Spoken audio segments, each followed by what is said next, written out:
What's up, guys? It's Jason again, back with BJJ Journal.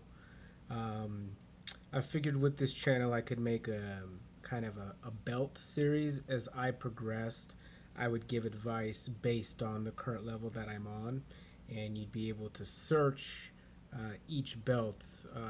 As you'll see in the title, it'll be white belt, um, and then the title. So if you're, once I move to blue belt and purple, it'll say purple belt something, white blue belt something. So you're able to reference each belt. Not that each piece of advice will be specific to belts, but it'll be a good way for people to kind of search and see where they are, maybe in comparison to my own experiences. Not being there yet, it's hard to predict the future, but I figured just kind of to organize the channel and make it searchable for people. That's how my intent, at least going forward, will be until that changes. So today I wanted to talk about white belt cardio, um, especially for those who haven't taken a BJJ class yet, or maybe looking into it, or kind of in those beginning stages of pre-committal. One of the big things I'm sure people worry about is cardio, and I know one of the huge things that affects brand new white belts is cardio. So I want to say to those who have not taken a class yet, don't worry about it. You're gonna gas out. Everyone gasses out at different times, and at different intensities, sure, because you're gonna have experience differences. There's body type uh, differences.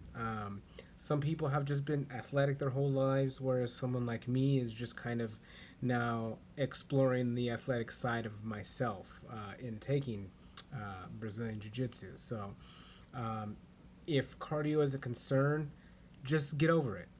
You kind of have to put your ego aside about how you feel you're doing and realize that everyone experiences this in the beginning phase of any kind of physical activity. Your body has to become accustomed to it. So, when I joined a few months ago, my cardio was terrible. I was getting tired after the warm ups. Um, because the Seattle gym has a pretty big mat, and we'll do 3 rows of elbow escapes. Just after the elbow escapes, the 3 rows of them, I'd be tired, and then trying to get through the rest of the class, trying to maintain my gas tank so I didn't let my partner down. But I will say, let's see, October, November, December, January, February. We're going into March. So almost 5 months in, I'm coming in 5 months.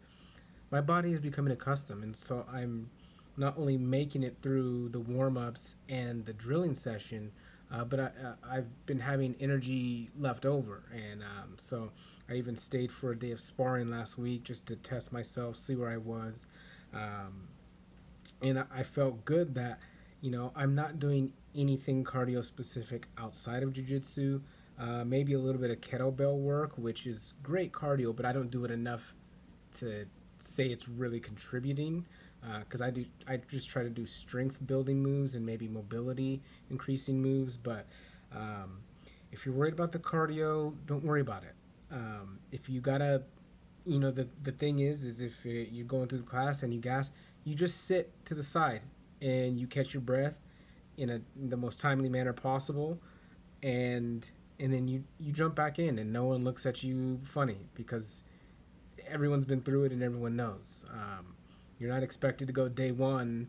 You start and you better make it the whole class, or you're a subpar student, or there's something wrong with you. No, your body just has to get used to it. I remember on day one, the most surprising thing that got me tired was doing a drill. I think we were pulling guard that day, my very first day, and just getting back up repeatedly. I was like, wow, I couldn't believe how just getting back up, how much energy that takes. And now, 5 months in, it's like I feel my body like kind of asking for more after going through the hour. Yesterday we did just the regular hour class, and at the end we did 16 1-minute rounds. So each partner got 8 minutes of starting from a certain position. We were starting from, um, it was kind of a De La Hiva half spider guard. I don't know. I don't remember exactly what it was, um, but the rounds that we went, the live rounds, I felt good after, and I probably could have kept going. So I just want to say that, yeah, maybe in the beginning your cardio will suck. I mean, you have to make the commitment to take care of yourself outside of the gym to a degree, right? Like for me, it's drinking enough water, making sure I'm getting vitamin D at least. I live in Seattle, not a lot of sunlight, and I know it really affects me if I don't. Um, and then just getting some good calories. Just minor maintenance of yourself. For me, the biggest thing is just being hydrated. I know when I go into class dehydrated, it makes cardio's 10 times worse actually. So just going in there hydrated, going into the class hydrated, and that's starting usually the day before. The day before class is I'm starting to pound water um, to get that body to get all the levels up and so I can feel good, get the blood flowing as it should. So, but yeah, don't worry about it. Jump in there, get on the mats, burn out, get back in there, repeat. That's really it. So I hope that helps. Um, and yeah, we'll see you in the next one.